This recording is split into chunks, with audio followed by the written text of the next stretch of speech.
Okay. Good evening students.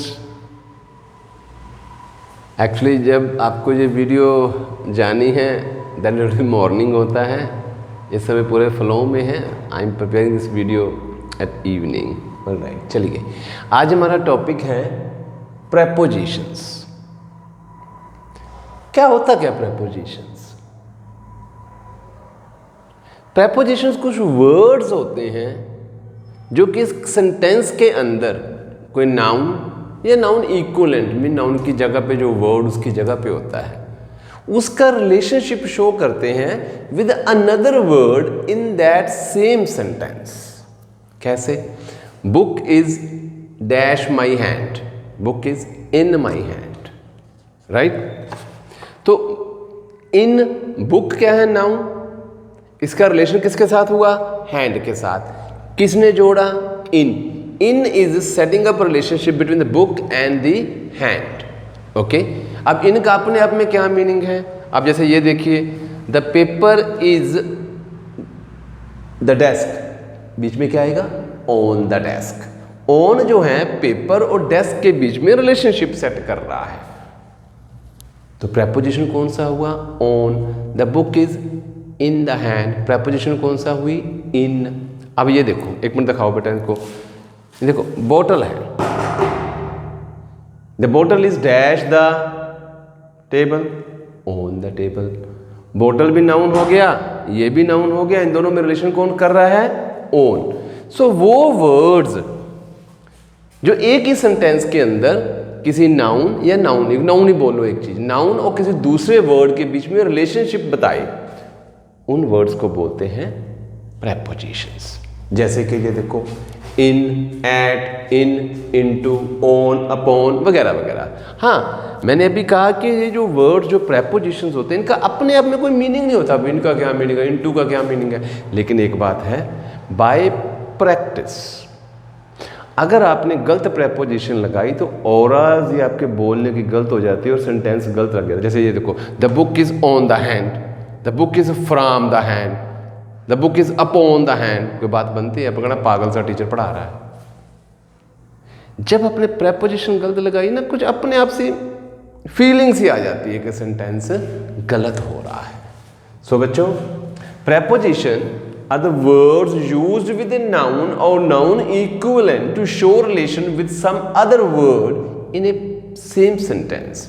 No meaning in itself but wrong taken. उसी समय पता चल जाता है, दिमाग की घंटी बज जाती है कि गलत प्रेपोजिशन लग गई है।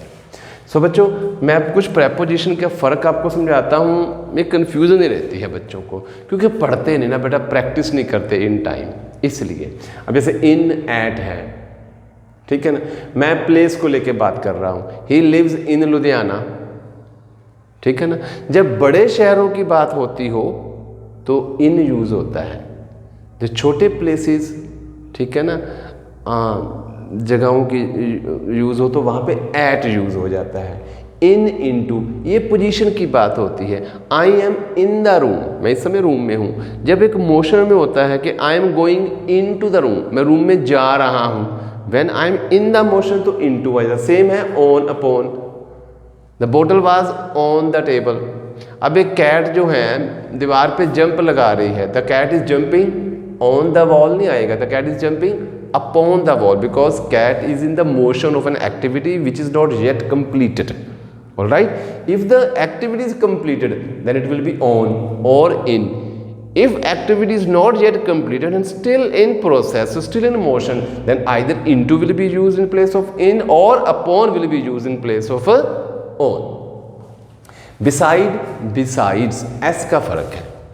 आपका कॉलेज कहाँ पर है? मेरा कॉलेज वो जो नदी के नहर के साथ है, नदी के साथ है, ठीक है ना, बिसाइड द रिवर। ओके, फिर आता है बिसाइड्स, एस लग गया, ये होता है इन एडिशन टू। बुक्स के अलावा मैं तेरे को पेन भी दूंगा, besides books I will give you pen. जब एस लग गया तो होता है इन एडिशन टू। ये बिसाइड होता है लोकेशन, आपका कॉलेज कहाँ पर है, घर कहाँ पर है, ठीक है ना, वो हो जाता है। किसी के नज़दीक है, ठीक है। बिसाइड्स अगर एस लग गया, इसको बोलते हैं इन एडिशन टू, इसके अलावा वो चीज़। बिटवीन अमंग, जब दो बंदों की बात होती हो, ठीक है, this is between you and me, दो बंदों की।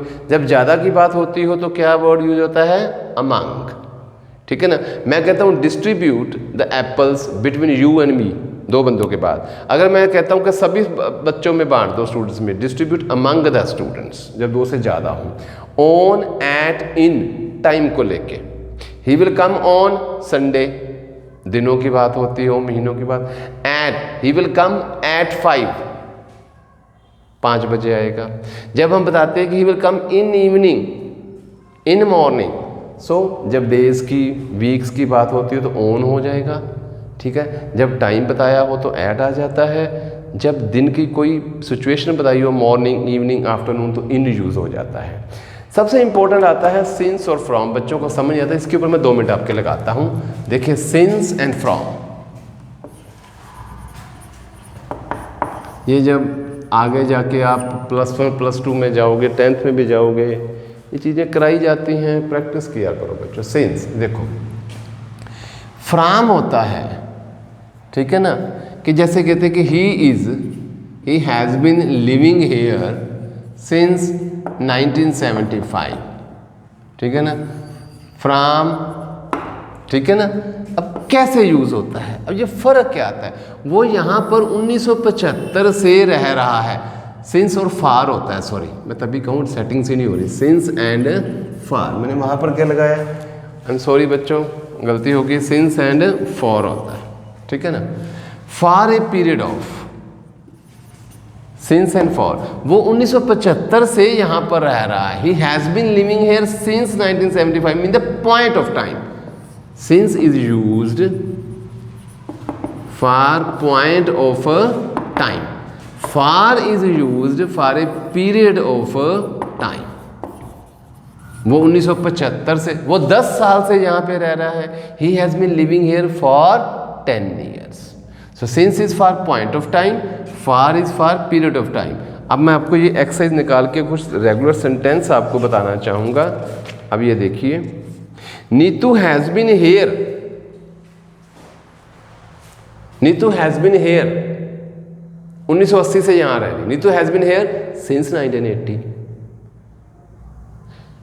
नीतू हैज़ बीन हेयर पिछले 20 साल से। Neetu has been here for 20 years, ठीक है ना। शी हैज़ बीन बिजी,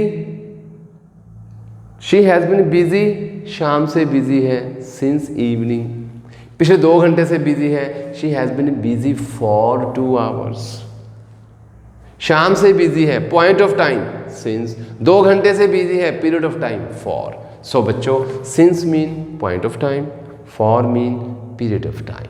सो ये आपका टॉपिक हो जाता है आज आपका प्रेपोजिशंस का। आप इसको 1-2 बार सुनिए, फिर इसके बाद जो है आपकी एक्सरसाइजेज हैं, आपने देखो बच्चों एक्सरसाइज तो आपने करनी है। जब फिजिकल क्लासेस होपफुली जब स्कूल खोलेंगे करवा भी देंगे, नहीं तो जब रिवीजन की बात आ जाएगी तो जूम क्लासेस लगा लेंगे, हमसे पूछ लेना, एक बार सिलेबस करवा लें। सो अब मैं चाहूँगा कि आप फर्स्ट जो 10 एक्सरसाइज है कर लेना पेंसिल के साथ। हाँ, फिर ये मत कहना स्कूल वालों को पढ़ाना नहीं आता है। So practice exercise 1 to 10 prepositions. Thank you very much. Bye. Take care of yourself.